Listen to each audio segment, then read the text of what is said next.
Hello दोस्तों, जी के state exam 21 में आप सभी लोगों का दोस्तों फिर से एक बार स्वागत है। दोस्तों मैंने इस वीडियो में बजट 2022-23 से संबंधित सभी महत्वपूर्ण प्रश्नों को इस वीडियो में एक्स्ट्रा नॉलेज के साथ लिया है। तो दोस्तों इसलिए आप इस वीडियो को एंड तक जरूर देखते रहिएगा, क्योंकि दोस्तों मैंने इस वीडियो में सभी महत्वपूर्ण प्रश्नों को एक्स्ट्रा नॉलेज के साथ लिया है, जो दोस्तों आपके आने वाले एग्जाम के लिए बहुत ही हेल्पफुल रहने वाला है। तो दोस्तों इस वीडियो का पहला प्रश्न है, किसने लोकसभा में वित्त वर्ष 2022-23 के लिए चौथी बार बजट पेश किया है। दोस्तों इस प्रश्न के चार ऑप्शन दिए गए हैं। अमित शाह, राजनाथ सिंह, निर्मला सीतारमण, नरेंद्र मोदी। तो दोस्तों इस प्रश्न का सही आंसर रहेगा ऑप्शन सी, यानी कि दोस्तों निर्मला सीतारमण ने। दोस्तों वित्त वर्ष 2022-23 के लिए अभी हाल ही में दोस्तों चौथी बार बजट पेश किया निर्मला सीतारमण ने, इसलिए दोस्तों इस प्रश्न का सही आंसर रहेगा ऑप्शन सी। दोस्तों केंद्रीय वित्त मंत्री निर्मला सीतारमण ने लोकसभा में वित्त वर्ष 2022-23 के लिए बजट पेश किया। उन्होंने चौथी बार केंद्रीय बजट पेश किया है, जबकि दोस्तों नरेंद्र मोदी सरकार का 10वां बजट है और इस बार का बजट भी दोस्तों कागज रहित, यानी कि दोस्तों पेपरलेस बजट था। अगला प्रश्न है दोस्तों, लोकसभा के अध्यक्ष कौन है। दोस्तों इस प्रश्न के भी चार ऑप्शन दिए गए हैं। पीयूष गोयल, ओम बिरला, निर्मला सीतारमण, हरवंश नारायण सिंह। तो दोस्तों इस प्रश्न का सही आंसर रहेगा ऑप्शन बी, यानी कि दोस्तों ओम बिरला। दोस्तों ओम बिरला यह वर्तमान समय में लोकसभा के अध्यक्ष हैं, इसलिए दोस्तों इस प्रश्न का सही आंसर रहेगा ऑप्शन बी। दोस्तों लोकसभा के अध्यक्ष ओम बिरला यह दोस्तों वर्तमान समय में 17वीं लोकसभा के अध्यक्ष हैं। अगला प्रश्न है दोस्तों, 1 फरवरी 2022 को वित्त मंत्री निर्मला सीतारमण ने वर्ष 2022-23 के लिए आम बजट को सुबह कितने बजे संसद में पेश किया। दोस्तों इस प्रश्न के भी चार ऑप्शन दिए गए हैं। 6 बजे, 10 बजे, 11 बजे, 8 बजे। तो दोस्तों इस प्रश्न का सही आंसर रहेगा ऑप्शन सी, यानी कि दोस्तों 11 बजे। दोस्तों वित्त मंत्री निर्मला सीतारमण ने वित्त वर्ष 2022-23 के लिए आम बजट को सुबह 11 बजे संसद में पेश किया। अगला प्रश्न है दोस्तों, नरेंद्र मोदी कार्यकाल का यह कौन सा बजट था। दोस्तों इस प्रश्न के भी चार ऑप्शन दिए गए हैं। 9वां, 10वां, 11वां और या फिर 12वां। तो दोस्तों इस प्रश्न का सही आंसर रहेगा ऑप्शन बी, यानी कि दोस्तों 10वां। दोस्तों नरेंद्र मोदी कार्यकाल का यह 10वां बजट था, इसलिए दोस्तों इस प्रश्न का सही आंसर रहेगा ऑप्शन बी। अगला प्रश्न है दोस्तों, बजट 2022-23 के तहत स्किल डेवलपमेंट के लिए कौन सा पोर्टल लॉन्च किया जाएगा। दोस्तों इस प्रश्न के भी चार ऑप्शन दिए गए हैं। डिजिटल मीडिया ई पोर्टल, डिजिटल देश ई पोर्टल, डिजिटल जन ई पोर्टल या फिर डिजिटल आभार ई पोर्टल। दोस्तों इस प्रश्न का सही आंसर रहेगा ऑप्शन बी, यानी कि दोस्तों डिजिटल देश ई पोर्टल। तो दोस्तों इस प्रश्न का सही आंसर हो जाएगा ऑप्शन बी। अगला प्रश्न है दोस्तों, पीएमई विद्या के 1 क्लास 1 टीवी चैनल कार्यक्रम को 12 से कितने टीवी चैनलों तक बढ़ाया जाएगा। दोस्तों इस प्रश्न के भी चार ऑप्शन दिए गए हैं।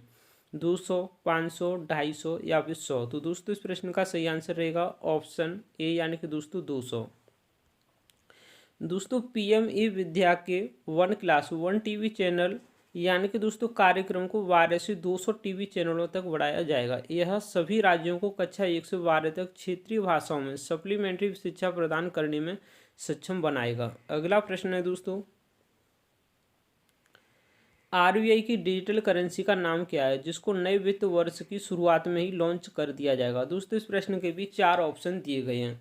डिजिटल जन, डिजिटल रूपी, डिजिटल भारत या फिर कोई नहीं। तो दोस्तों इस प्रश्न का सही आंसर रहेगा ऑप्शन बी, यानी कि दोस्तों डिजिटल रूपी। दोस्तों आरबीआई की डिजिटल करेंसी डिजिटल रूपी को नए वित्त वर्ष की शुरुआत में ही लॉन्च कर दिया जाएगा। अगला प्रश्न है दोस्तों, देश के 75 जिलों में कितने बैंकिंग यूनिट स्थापित किया जाएगा। दोस्तों इस प्रश्न के भी चार ऑप्शन दिए गए हैं। 100 बैंकिंग यूनिट, 50 बैंकिंग यूनिट या 75 बैंकिंग यूनिट या फिर दोस्तों 92 बैंकिंग यूनिट।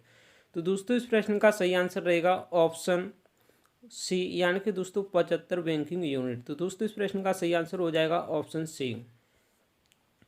दोस्तों देश के 75 जिलों में 75 बैंकिंग यूनिट स्थापित करेंगे ताकि लोग अधिक से अधिक डिजिटल भुगतान कर सकें। दोस्तों पोस्ट ऑफिस और बैंक को आपस में जोड़ा, आपस में पैसों का लेन देन होगा। पोस्ट ऑफिस में भी अब ऑनलाइन ट्रांसफर होगा। अगला प्रश्न है दोस्तों, वर्चुअल डिजिटल या क्रिप्टो एसेट में निवेश पर कितना प्रतिशत का टैक्स देना होगा। दोस्तों इस प्रश्न के भी चार ऑप्शन दिए गए हैं। 20%, 30%, 15% या फिर 10%। तो दोस्तों इस प्रश्न का सही आंसर रहेगा ऑप्शन बी, यानी कि दोस्तों 30%। दोस्तों वर्चुअल डिजिटल या क्रिप्टो एसेट में निवेश पर 30% का टैक्स देना होगा। अगला प्रश्न है दोस्तों, जीएसटी लागू होने से अब तक का सबसे बड़ा कलेक्शन क्या है। दोस्तों इस प्रश्न के भी चार ऑप्शन दिए गए हैं। तो दोस्तों इस प्रश्न का सही आंसर है ऑप्शन ए, यानी कि दोस्तों 1,40,986 करोड़ रुपए। दोस्तों इस वर्ष जनवरी महीने में जीएसटी कलेक्शन का नया रिकॉर्ड बना है। दोस्तों पिछले महीने 1,40,986 करोड़ रुपए जीएसटी से जुड़ा है, जो जीएसटी लागू होने से अब तक का सबसे बड़ा कलेक्शन है। अगला प्रश्न है दोस्तों, इस वर्ष के बजट में वित्तीय घाटे का लक्ष्य कितना प्रतिशत रखा गया है। दोस्तों इस प्रश्न के भी चार ऑप्शन दिए गए हैं। 8.4%, 6.4% या 5.4% या फिर दोस्तों 2.4%। तो दोस्तों इस प्रश्न का सही आंसर रहेगा ऑप्शन बी, यानी कि दोस्तों 6.4%। दोस्तों वित्तीय घाटे का लक्ष्य 6.4% रखा गया है। अगला प्रश्न है दोस्तों, कोऑपरेटिव सोसाइटी के लिए 18% की टैक्स दर को घटाकर कितना प्रतिशत कर दिया है। दोस्तों इस प्रश्न के भी चार ऑप्शन दिए गए हैं। 20%, 15%, 10% या फिर 25%। तो दोस्तों इस प्रश्न का सही आंसर रहेगा ऑप्शन बी, यानी कि दोस्तों 15%। दोस्तों कोऑपरेटिव सोसाइटी के लिए 18% की टैक्स दर को घटाकर 15% करने का ऐलान और सरचार्ज को 12% घटाकर 7% करने का प्रस्ताव। साथ ही दोस्तों इनकम बेस को भी 1 करोड़ की जगह 10 करोड़ किए जाने की घोषणा की गई है। अगला प्रश्न है दोस्तों, आज़ादी के कितने साल पूरे होने पर वर्ष 2047 में देश की आबादी शहरों में निवास करेगी। दोस्तों इस प्रश्न के भी चार ऑप्शन दिए गए हैं। 100 साल, 150 साल, 80 साल या फिर 95 साल। तो दोस्तों इस प्रश्न का सही आंसर रहेगा ऑप्शन ए, यानी कि दोस्तों 100 साल। दोस्तों आज़ादी के 100 साल पूरे होने पर वर्ष 2047 में देश की आबादी शहरों में निवास करेगी। इसके लिए दोस्तों जरूरी क्षमता विस्तार में राज्यों को मदद की जाएगी। दोस्तों शहरों में सार्वजनिक परिवहन के इस्तेमाल पर जोर दिया जाएगा। जीरो फॉसिल, यानी कि दोस्तों शून्य जीवाश्म ईंधन वाले विशेष जोन बनेंगे। दोस्तों शहरी इलाकों में जगह की कमी के मद्देनजर योजनाएं बनेंगी। अगला प्रश्न है दोस्तों, रक्षा क्षेत्र के बजट में कितना प्रतिशत हिस्सा रिसर्च पर खर्च किया जाएगा। दोस्तों इस प्रश्न के भी चार ऑप्शन दिए गए हैं। 10%, 15%, 20% या फिर 25%। तो दोस्तों इस प्रश्न का सही आंसर रहेगा ऑप्शन डी, यानी कि दोस्तों 25%। दोस्तों रक्षा क्षेत्र के बजट में 25% हिस्सा रिसर्च पर खर्च किया जाएगा। अगला प्रश्न है दोस्तों, नागरिकों की सुविधा बढ़ाने के लिए 2022-23 में कौन सा पासपोर्ट जारी किया जाएगा। दोस्तों इस प्रश्न के भी चार ऑप्शन दिए गए हैं। जी passport, E passport, are passport, जन पासपोर्ट। तो दोस्तों इस प्रश्न का सही आंसर रहेगा ऑप्शन बी, यानी कि दोस्तों ई पासपोर्ट। दोस्तों नागरिकों की सुविधा बढ़ाने के लिए 2022-23 में ई पासपोर्ट जारी किया जाएगा। लोगों को पासपोर्ट की समस्या से जूझना पड़ता रहता है। इस प्रक्रिया को आसान करने के लिए सरकार ने बड़ी पहल की है। अगला प्रश्न है दोस्तों, गंगा नदी के किनारे 5 किलोमीटर चौड़े गलियारों में किसानों की जमीन पर पूरे देश में किस तरह की खेती को बढ़ावा दिया जाएगा। दोस्तों इस प्रश्न के भी चार ऑप्शन दिए गए हैं। दोस्तों इस प्रश्न का सही आंसर है ऑप्शन सी, यानी कि दोस्तों रासायनिक मुक्त प्राकृतिक खेती। दोस्तों गंगा नदी के किनारे 5 किलोमीटर चौड़े गलियारों में किसानों की जमीन पर फोकस के साथ पूरे देश में रासायनिक मुक्त प्राकृतिक खेती को बढ़ावा दिया जाएगा।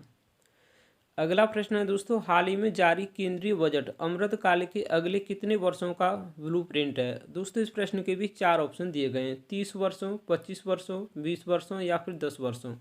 तो दोस्तों इस प्रश्न का सही आंसर रहेगा 25 वर्षों का। दोस्तों केंद्रीय बजट 2022-23 अमृतकाल के अगले 25 वर्षों का ब्लूप्रिंट है। दोस्तों मोदी सरकार ने आज़ादी के 100 सालों का अमृतकाल की संज्ञा दी है। दोस्तों 1947 में मिली आज़ादी के अभी 75 वर्ष हो गए हैं और 100 वर्ष पूरा होने में 25 वर्ष बाकी हैं। अगला प्रश्न है दोस्तों, हर घर नल से कितने करोड़ घरों को जोड़ा जाएगा। दोस्तों इस प्रश्न के भी चार ऑप्शन दिए गए हैं। तो दोस्तों इस प्रश्न का सही आंसर रहेगा ऑप्शन सी, यानी कि दोस्तों 5.5 करोड़ घरों को। दोस्तों हर घर नल से 5.5 करोड़ घरों को जोड़ा जाएगा। दोस्तों हर घर नल जल योजना के लिए 60,000 करोड़ रुपए आवंटित किए जाएंगे। अगला प्रश्न है दोस्तों, किस क्षेत्र में कब कौन सी फसल बोई जाए, इसका आकलन करने के लिए किसके इस्तेमाल को बढ़ावा दिया जाएगा। दोस्तों इस प्रश्न के भी चार ऑप्शन दिए गए हैं। किसान राहत, किसान ड्रोन, किसान सन, किसान मित्र। तो दोस्तों इस प्रश्न का सही आंसर रहेगा ऑप्शन बी, यानी कि दोस्तों किसान ड्रोन। दोस्तों किस क्षेत्र में कब कौन सी फसल बोई जाए इसका आकलन करने के लिए किसान ड्रोन का इस्तेमाल को बढ़ावा दिया जाएगा। दोस्तों लैंड रिकॉर्ड की डिजिटलाइजेशन की योजना पर जोर दिया जाएगा। अगला प्रश्न है दोस्तों, किसानों को गेहूं और धान की खरीद के लिए कितने लाख करोड़ रुपए की एमएसपी दी जाएगी। दोस्तों इस प्रश्न के भी चार ऑप्शन दिए गए हैं। तो दोस्तों इस प्रश्न का सही आंसर है ऑप्शन सी, यानी कि दोस्तों 2.37 लाख करोड़ रुपए।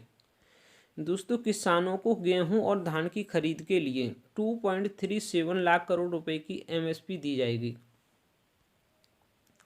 अगला प्रश्न है दोस्तों, पीएम गति शक्ति के कितने इंजन निर्धारित किए गए हैं। दोस्तों इस प्रश्न के भी चार ऑप्शन दिए गए हैं, 7 इंजन, 5 इंजन, 2 इंजन या फिर कोई भी नहीं। दोस्तों इस प्रश्न का सही आंसर रहेगा ऑप्शन ए, यानी कि दोस्तों 7 इंजन।